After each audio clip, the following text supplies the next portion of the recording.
l'organisation des secours pendant la période de pandémie à la Covid-19. Donc, je suis ravie de vous accueillir pour ce webinaire. Ça fait longtemps qu'on n'a pas formé, donc on est bien contente. On va d'abord essayer de voir un petit peu donc, comment, au niveau technique, on va s'arranger. Donc, ce que je vous propose, c'est au départ, vous allez donc être en mode écoute. Et puis après, via le chat que vous voyez sur la droite donc, de votre écran, vous pourrez poser des questions et je tâcherai d'y répondre donc, dans une deuxième partie. Alors, je suis Elisabeth Montmaillet du service de santé au travail, formatrice. Et donc, c'est moi qui vais animer cette nouvelle session de webinaire. Voilà. J'espère que vous entendez tous bien ce que j'ai à vous dire. Et voilà, on va commencer rapidement, histoire de ne pas perdre de temps. L'intervention durera à peu près 1 heure. Je tâcherai de tenir le timing. Pour ceux qui me connaissent, ce n'est pas forcément mon fort, mais je vais m'y employer. Alors, vous devez voir donc apparaître le départ de mon diaporama. Il s'agit donc de l'organisation des secours donc, pendant la pandémie donc, de Covid-19. Tout d'abord, on va commencer par reparler, je dirais, donc, du contexte. Donc, certains emplois non éligibles au télétravail vont amener les entreprises donc, à reprendre une activité sur site, donc sur le site de l'entreprise à partir du 11 mai. Alors ça, c'est important à bien comprendre. Ça veut donc dire que dans l'entreprise, il n'y aura pas le nombre habituel de salariés, puisque certains seront en télétravail. C'est donc un mode dégradé dans lequel les entreprises reprennent. Néanmoins, l'employeur conserve son obligation donc d'organiser les secours. Ça ne change pas, je dirais globalement. Donc, c'est important. Alors, un petit rappel donc de ce cadre juridique. Hop. Donc, en l'absence d'infirmiers ou lorsque le nombre ne permet pas d'assurer une présence donc, permanente, l'employeur prend, après avis du médecin du travail, les mesures nécessaires pour assurer les premiers secours aux accidentés et aux malades.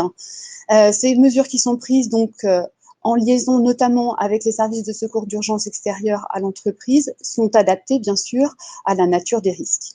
Et ces mesures sont consignées dans un document donc tenu à la disposition de l'inspecteur du travail. Alors ça, c'est donc l'article R4224-16 du Code du travail. Et ça, c'est vrai en période de pandémie, mais c'était déjà vrai, bien sûr, auparavant. Deuxième article qui intéresse l'organisation des secours, qui est lié là plus à l'incendie. Donc, je ne m'étendrai pas sur le sujet parce que ce n'est pas notre métier, mais quand même c'est important que vous puissiez creuser la question et voir avec les personnes compétentes sur le sujet. Donc l'employeur prend les mesures nécessaires pour tout commencement d'incendie, tout commencement d'incendie puisse être rapidement et efficacement combattu dans l'intérêt du sauvetage des travailleurs. Voilà, donc l'objectif de ces deux articles, c'est de conserver la santé des salariés effectivement qui sont employés. Cette organisation des secours, elle s'appuie donc sur 3 grands piliers. D'abord le pilier donc humain qui va œuvrer, je dirais, par rapport à cette organisation des secours. Un pilier organisationnel, puisque l'organisation va être extrêmement importante, et puis un pilier technique. Ce sera notre trame pour suivre ce webinaire, pour bien comprendre et bien détailler ces 3 points. Alors, au niveau humain, et je vous l'ai déjà un petit peu dit en préambule, ce qui est important, c'est de savoir qui est présent sur le site, puisque l'organisation des secours, elle va avoir de l'importance sur le site. Et là, je ne parle pas, bien sûr, des télétravailleurs. Il va donc falloir que vous fassiez le bilan de combien de SST restent sur votre site, hein, combien exactement, puisque certains peuvent être en télétravail ou en arrêt, etc., etc. Donc, il faut que vous fassiez vraiment un bilan aujourd'hui qui est là comme SST. De la même façon, il faut que vous voyez si votre infirmière est toujours ou infirmier est toujours présent, à quels horaires, est-ce qu'ils sont un peu modifiés, etc., pour vraiment voir si vous couvrez les mêmes plages horaires qu'auparavant. Il en est de même, bien sûr, pour les salariés formés au maniement des extincteurs, hein, puisque la partie incendie, même si je ne la creuse pas, elle reste importante pour vous. Idem pour les équipiers d'intervention, guide fil, serre-fil, etc. Et puis pour tous les salariés. Donc, il faut que vous fassiez un bilan vraiment humain de qui est là, qui n'est pas là, pour que vous puissiez mettre en place une organisation des secours en conséquence. Après avoir fait ce bilan donc, que je qualifierais d'humain, il va falloir faire un bilan organisationnel.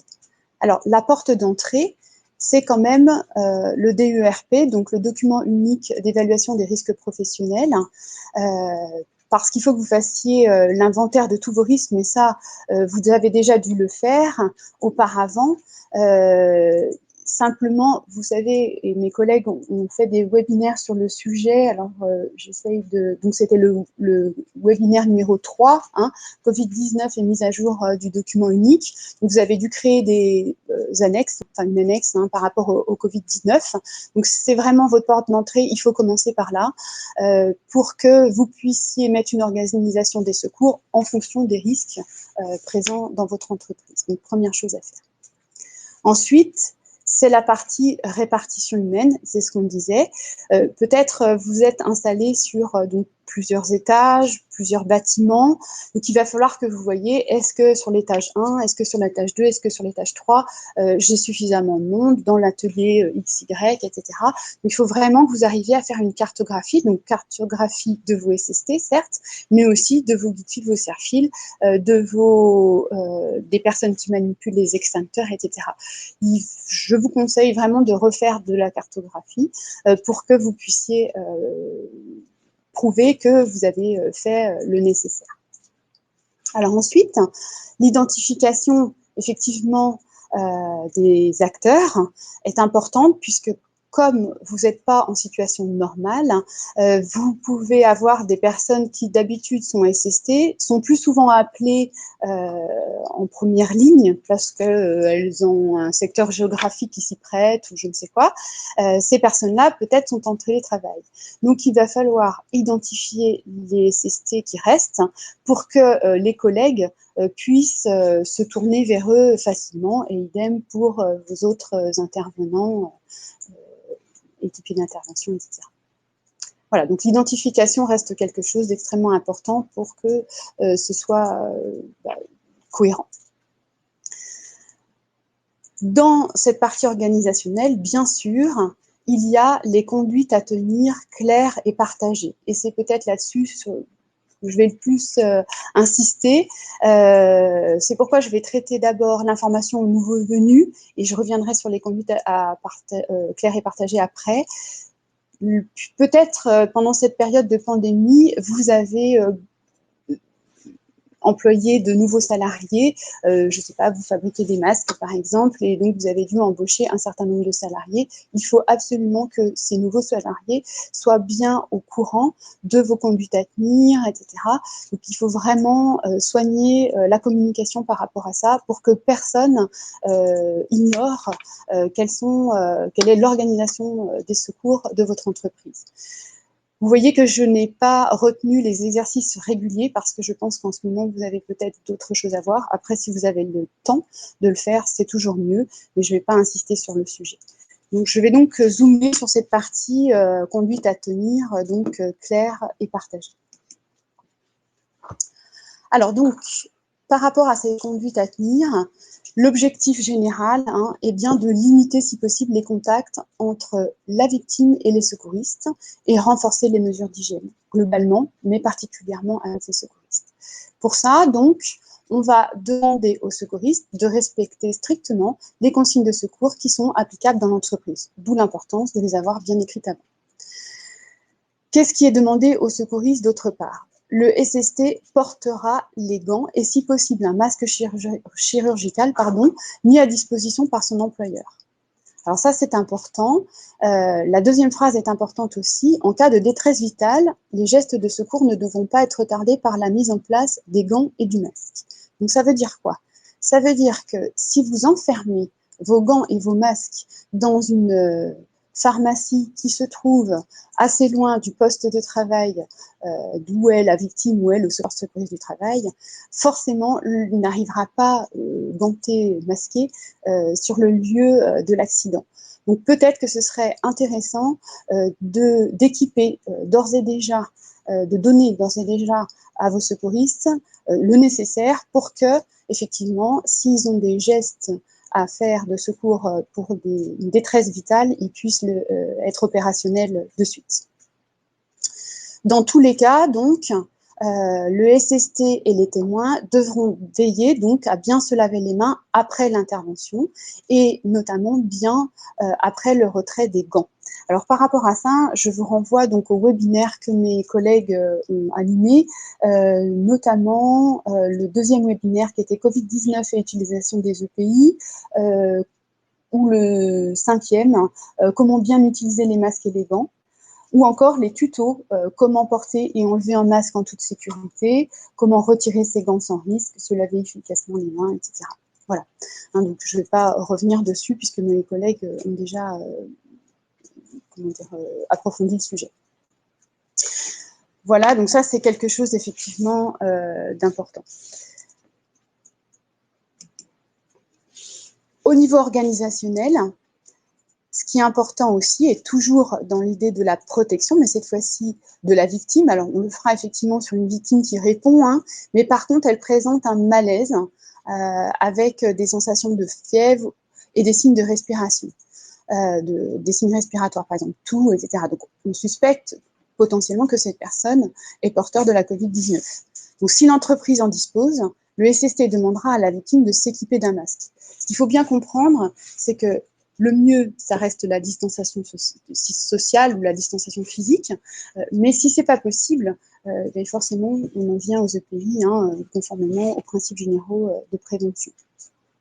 Voilà, donc toujours bien masquer tout le monde, si c'est possible, puisque le secours fait qu'on a une certaine proximité, même si vous verrez que d'autres gestes, effectivement, éloignent.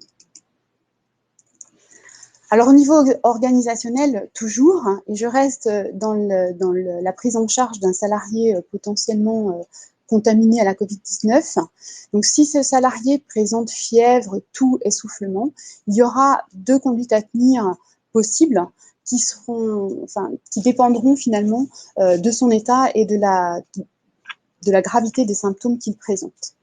Alors, si le salarié a du mal à respirer ou a fait un malaise, alors malaise au sens SST du terme, ça veut dire qu'il se sent mal, que ces symptômes l'empêchent d'avoir une activité normale, l'employeur devra alerter les secours, donc le 15, conformément aux préconisations ministérielles. Alors, les préconisations ministérielles, quand on en sera à la dernière diapo, vous verrez que je vous ai mis tous les liens et ça vous permettra effectivement de retrouver toutes ces recommandations dans le texte. Alors, si l'état du salarié ne présente pas de signes de gravité apparents, et là, c'est bien détaillé, c'est-à-dire pas de malaise et pas d'essoufflement notamment, il prend contact avec son médecin traitant. Donc, il est important qu'il appelle son médecin traitant, qui lui pourra effectivement déterminer justement la gravité. Et dans l'attente, l'employeur isole ce salarié potentiellement Covid des autres travailleurs et lui fournit un masque, si l'entreprise en dispose. On en revient toujours à la même chose. Voilà, donc ça, c'est des choses qui sont extrêmement importantes à respecter pour ne pas surcharger le 15 et donc bien arriver à déterminer finalement la gravité de ce qui se passe. Au niveau Organisationnel toujours, hein, donc on a déterminé la gravité et on a fait le nécessaire pour notre salarié potentiellement contaminé à la Covid. Alors maintenant, on va voir comment on peut évacuer, et c'est pas péjoratif, ce salarié. L'objectif vraiment important, c'est éviter toute contamination. Alors, si le salarié est en mesure de regagner son domicile, et donc ça, vous verrez aussi avec le médecin traitant, du coup, l'employeur pourra, en concertation avec lui, l'autoriser à rentrer avec son véhicule personnel s'il en a un. À défaut, il pourra être envisagé de solliciter l'un de ses proches qui pourrait venir le chercher avec son propre véhicule ou l'accompagner lors du trajet de retour à domicile. Voilà, donc ça, c'est dans le cas, j'allais dire, où la personne est en capacité, bien sûr, dans le cas le moins grave. Le cas échéant, vous pouvez faire aussi appel à un taxi. Alors, on vous rappelle que pour le transport public particulier de personnes, le décret 2020-293 du 23 mars 2020 prévoit l'interdiction pour les passagers de s'asseoir donc à côté du conducteur, l'aération obligatoire et permanente dans le véhicule, l'obligation pour les passagers d'emporter leurs déchets et l'obligation pour le conducteur de désinfecter le véhicule au moins une fois par jour. Alors, l'objectif général, c'est dans la mesure du possible d'éviter les transports en commun et d'éviter les services d'urgence. C'est ça le leitmotiv de toute cette organisation, bien sûr.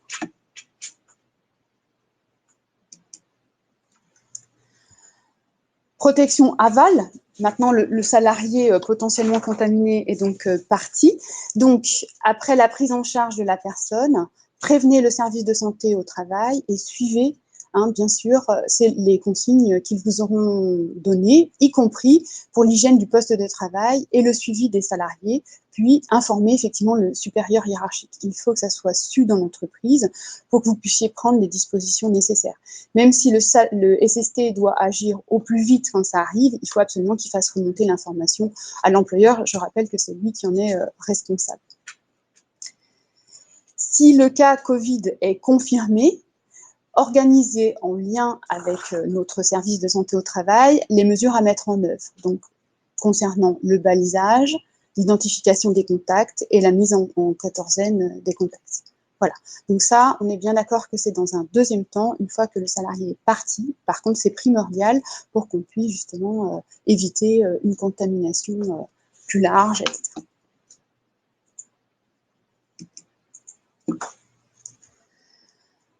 Organisationnel toujours.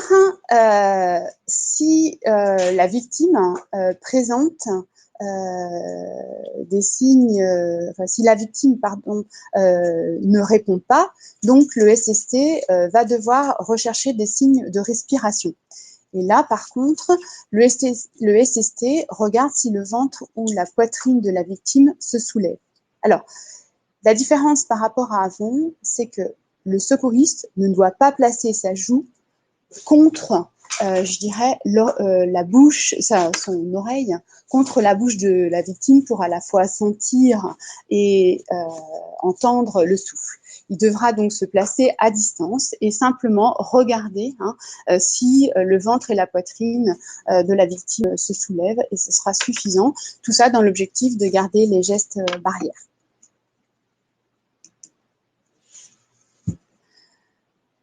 Maintenant, un autre cas, donc vous avez fait votre examen respiratoire, donc en vous mettant loin de la bouche de la victime.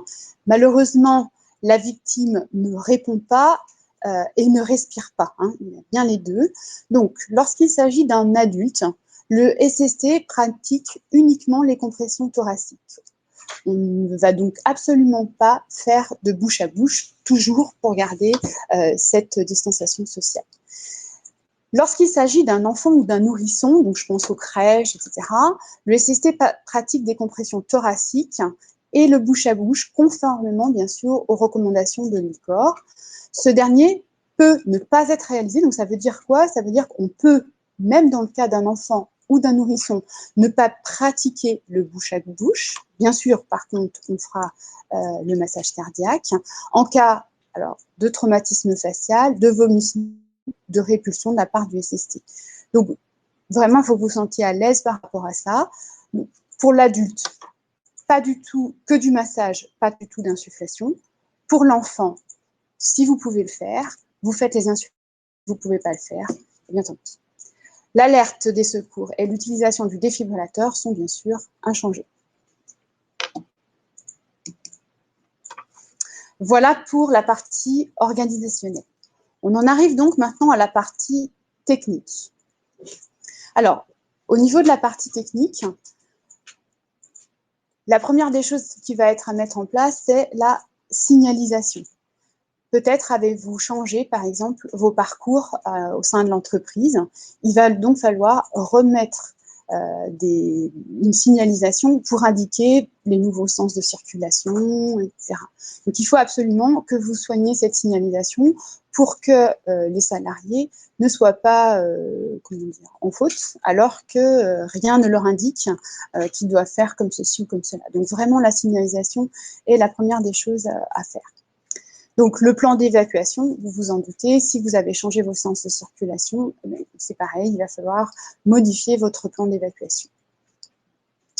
Concernant la consignation des procédures, tout ce que je vous ai dit dans la partie organisationnelle, il va falloir bien sûr l'écrire pour que ça soit bien clair pour tout le monde et il va falloir le consigner, c'est-à-dire qu'il est important qu'il en reste une trace et que cette trace-là, on puisse y revenir si besoin. Ça fait penser à la roue de Deming, hein, la roue d'amélioration continue. Vous savez que cette roue, si on ne veut pas reculer, il faut absolument qu'elle tienne. Et ce sont les écrits qui la tiennent, hein, pour que les choses soient fixées dans le temps et que quelques semaines après, on s'en souvienne, etc. Que si on fait que de l'oral, les choses risquent de se perdre et ça risque de porter préjudice à l'entreprise et aux salariés. Concernant les alarmes et le matériel incendie que je mettrai dans la même partie, inutile, je ne vais pas vraiment en parler beaucoup parce que finalement rien ne change vraiment.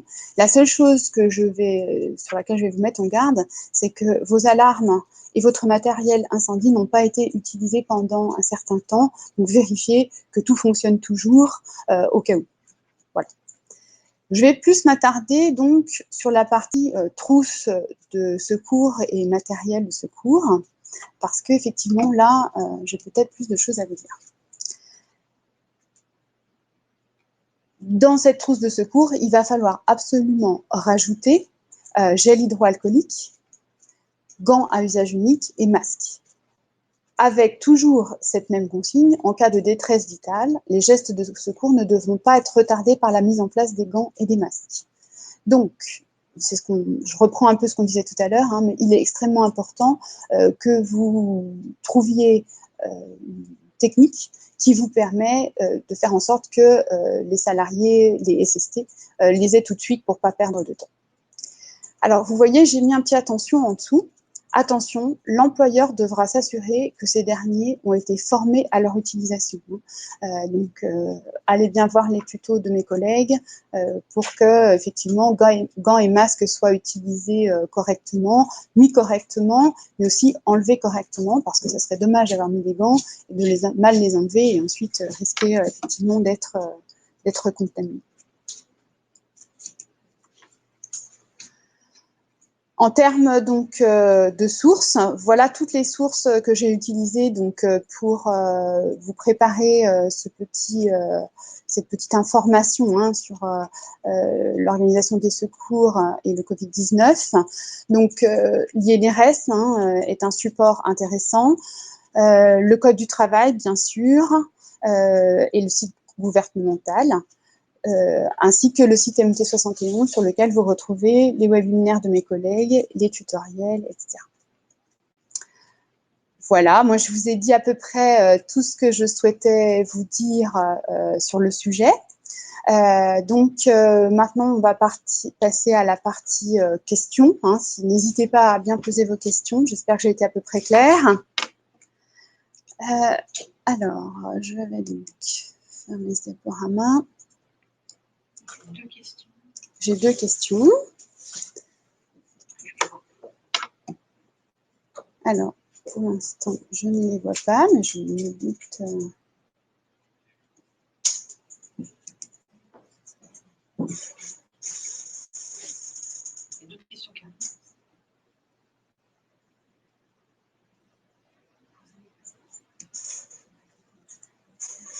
Ah si, ça y est, Pascal, je les vois. Une première question sur... Alors, je vais pouvoir la publier apparemment. Alors, les questions viennent. voilà. Vous les voyez, les questions? Alors, pour la prise de sang et le résultat, délai de 48 heures, est-ce toujours cela? Alors, n'étant pas médecin, je ne vais pas répondre à cette question. Je vous propose d'envoyer votre question à un médecin qui répondra, parce que moi, je ne suis pas en capacité donc, de répondre à cette question. Désolée, ça commence mal.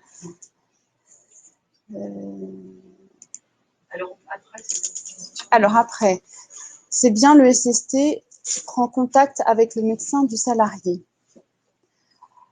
Alors, dans le diaporama, hein, vous avez vu que on demandait à la personne atteinte de Covid de prendre contact avec son médecin traitant. L'essentiel, c'est que le médecin traitant soit appelé. Je crois que c'est ça qui est le plus important. Si le salarié l'a pas fait de lui-même, peut-être qu'il n'en a pas ressenti le besoin. Ce qu'il faut, c'est que ce médecin traitant soit appelé. Ce qui est important, et on le dit tout le temps aux secouristes, c'est lorsque les secouristes recueillent des données dans l'objectif d'appeler le 15, etc., ces données ne doivent bien sûr pas être divulguées. Et donc, voilà, on compte sur sa discrétion pour ne pas divulguer les échanges qu'il pourrait avoir avec son médecin. Mais l'essentiel, c'est que le médecin soit appelé. Alors, je vais essayer de répondre à la question suivante. Je vous la mets. Alors, et si nous n'avons pas de SST sur le site, cela se passe comment? L'organisation des secours, c'est la responsabilité de l'employeur. C'est mieux d'avoir des personnes formées. Si vous n'en avez pas, vous pouvez demander à d'autres personnes de le faire. Elles sont dans votre organisation des secours, mais c'est toujours sous la responsabilité de l'employeur. Donc, c'est beaucoup plus simple lorsque les personnes sont formées. Mais dans tous les cas, c'est la responsabilité de l'employeur et c'est à lui, si jamais il y a des dysfonctionnements, qu'on viendra chercher des comptes. Voilà. Pensez-y pour plus tard. On sera content de les accueillir quand on pourra reformer.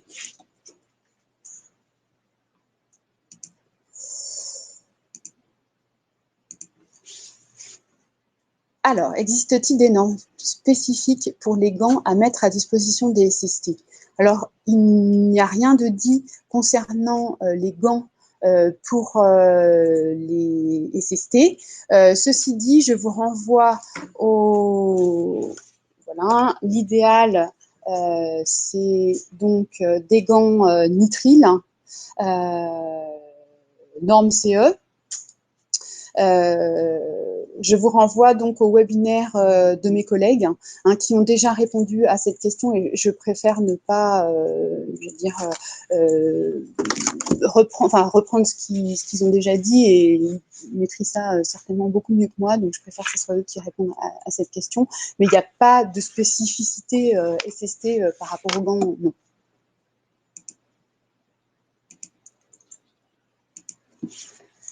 Alors, un SST peut-il nous dire qu'il ne souhaite plus l'être en cette période d'épidémie? Alors, c'est une très bonne question. Dans les liens, je vous ai mis la réponse. C'est sur, ça concerne le droit de retrait. Et je vais tâcher de vous lire exactement ce qu'il est dit sur le sujet. Ça serait dommage qu'il ne veuille plus le faire. Ce serait peut-être intéressant de creuser quand même pourquoi il ne veut plus le faire aussi. Dans cette période de pandémie, alors je recherche, j'arrive tout de suite. Dans la mesure, je cite donc un article que vous trouverez donc à la fin, qui est responsabilité de l'employeur et droit de retrait. Et c'est le 6e lien que je vous ai mis dans la page. Dans le contexte actuel, dans la mesure où l'employeur a mis en œuvre les dispositions prévues par le Code du travail et les recommandations nationales visant à protéger la santé et assurer la sécurité de son personnel, qu'il a informé et préparé son personnel, notamment dans le cadre des institutions représentatives du personnel. Le droit individuel de retrait ne peut en principe pas trouver à s'exercer. Voilà. Donc en fait, ce qu'il est dit, c'est que c'est pas tellement le moment. Par contre, il faut qu'en amont, et c'est pour ça que je vous renvoyais au début en termes de l'organisation, il faut que l'employeur mette en place tout ce qui est nécessaire. Mais après, lorsqu'on est SST, on est impliqué dans l'organisation des secours. Et ça serait dommage de ne pas aider, on a été formé pour ça, aider les collègues à ce moment-là. Par contre, effectivement, il faut que toutes les mesures nécessaires soient prises.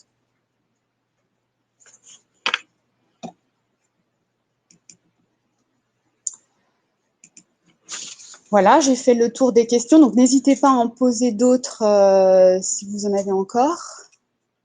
Je vois mes collègues s'agiter, donc il doit y en avoir une autre.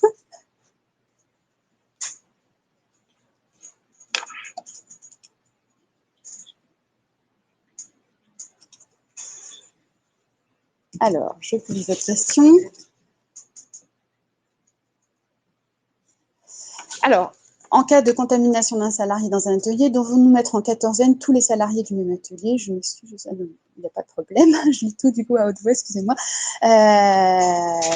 Alors, c'est avec votre médecin du travail que vous mettrez ça en place. Moi, je ne peux pas dire qui devra être mis en quatorzaine, qui ne devra pas l'être. Je n'ai pas les compétences pour. Par contre, et donc je vais revenir sur le diaporama par rapport à ça, lorsque nous en avons parlé, je vais tâcher de retrouver rapidement la bonne diapo.